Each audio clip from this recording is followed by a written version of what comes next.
మీరు కొత్తగా business start చేయాలనుకుంటున్నారా? మార్చ్ 16-17 హైటెక్స్ లో franchise India biggest ఫ్రో expo. Comedian Ali పేరు తెలియని వారు తెలుగు రాష్ట్రాలలో ఎవ్వరూ ఉండరు. ఒక్కో సినిమాలో ఒక్కో విలక్షణ మేనరిజంతో హాస్యం పండించడంలో ఆలీ తనకు తానే సాటి. చిన్నతనం నుంచి సినిమాలే లోకంగా ఎదుగుతూ పెరిగాడు కనుక ఆయన సినీ ఎంట్రీ ఇచ్చి 50 సంవత్సరాలు దాటిపోయింది. ఇక ఎలాంటి పాత్రలోనైనా అవలీలగా జీవించగలడన్న గుర్తింపు పొందాడు.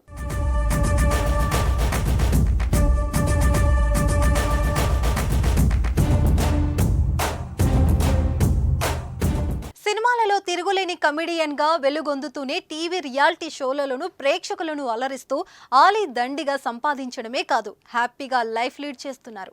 ఇండస్ట్రీలో అందరివాడిగా ప్రత్యేక గుర్తింపు కూడా తెచ్చుకున్నాడు. అయితే ఇలా సాఫీగా సాగుతున్న ఆలీకి ఎప్పుడు ఎలా కుట్టిందో తెలియదు, కానీ రాజకీయ తీనిగా కుట్టింది. దాంతో ఆయనకు సినిమా పాత్రలు ఇరుకైపోయాయి. పొలిటికల్ ఎంట్రీ కోసం అది గ్రాండ్గా ఎంట్రీ ఇవ్వాలన్న తపనతో అన్ని పార్టీలను చుట్టేసి లెక్కలన్నీ వేసుకుని చివరకు వైసీపీ గూటికి చేరాడు. రాజకీయం కోసం ఇండస్ట్రీలో తనకు అత్యంత ఆత్మీయుడిగా, దగ్గరి స్నేహితుడిగా చెప్పుకునే పవన్ కళ్యాణ్ తోనూ వైరం తెచ్చుకున్నాడు. రాజకీయం రాజకీయమే, స్నేహం స్నేహమే అని ఆలీ సుద్దులు చెప్పొచ్చు, కానీ ఆలీ పవన్ కళ్యాణ్ల మధ్య ఇప్పుడు సత్సంబంధాలు లేవని రాజకీయ సినీ పరిశ్రమలలో దాదాపు అందరికి స్పష్టంగానే తెలుసు. గత అసెంబ్లీ ఎన్నికలకు ముందు అంటే 2019 ఎన్నికల సమయంలో ఆయన తన రాజకీయ ఎంట్రీ కోసం స్వల్ప వ్యవధిలో 3 పార్టీల గడపలు తెలుగుదేశం, జనసేన, వైసీపీ ఎక్కి దిగారు. చివరాఖరకు వైసీపీ తీర్థం పుచ్చుకుని సెటిల్ అయ్యారు.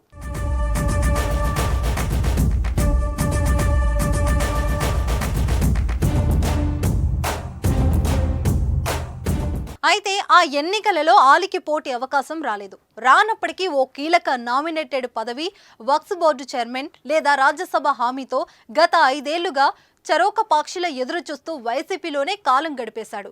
ఏదో కంటి తడుపు చర్యగా ఓ నామ్ కైవాసే సలహాదారు పదవి దక్కినా ఆలీ కోరుకున్నట్లుగా రాజ్యసభ కానీ వక్ఫ్ బోర్డు చైర్మన్ పదవి కానీ దక్కలేదు. అసంతృప్తిని చిరునవ్వు మాటున దాచేసుకుని ఈసారి ఎట్టి పరిస్థితుల్లోనూ ఎన్నికల బరిలోకి దిగేందుకు అవకాశం కల్పిస్తామన్న జగన్ హామీని వాగ్వాదాన్ని పట్టుకు వేలాడాడు. అయితే జగన్ యథాప్రకారం చిక్కటి చిరునవ్వుతో సారీ అని చెప్పకనే చెప్పేశారు. వచ్చే ఎన్నికలలో వైసీపీ తరపున పోటీ చేసే అసెంబ్లీ, లోక్సభ అభ్యర్థుల జాబితాను జగన్ శనివారం ప్రకటించారు. ఆ జాబితాలలో ఆలీ పేరు ఎక్కడా కనిపించలేదు. అంటే సేమ్ ఓల్డ్ స్టోరీ. ఆలీకి జగన్ మరోసారి చెయ్యి ఇచ్చాడు. గతంలో 30 years ఇండస్ట్రీ వృద్ధి విషయంలోనూ ఇలాగే జరిగింది. కనీసం ఇప్పటికైనా ఆలీకి వాస్తవం అను బొమ్మ కనబడి తత్వం బోధపడి ఉంటుందా అంటే అనుమానమే అంటున్నారు పరిశీలకులు. మళ్ళీ తాడేపల్లి ప్యాలెస్ నుంచి పిలుపు వచ్చి ఈసారి రాజ్యసభ గ్యారంటీ అన్న హామీ ఇస్తే చాలు, అదే 10,000 నాయక అంటూ రెట్టించిన ఉత్సాహంతో ఆలీ వైసీపీ తరపున ప్రచారంలోకి దూకేయడానికి సిద్ధంగా ఉన్నారని పరిశీలకులు విశ్లేషిస్తున్నారు. ఏది ఏమైనా సినిమాలో కమెడియన్గా రాణించిన ఆలీ రాజకీయాలు మాత్రం నవ్వుల పాలయ్యాడని నెటిజన్లు సెటర్లు గుప్పిస్తున్నారు.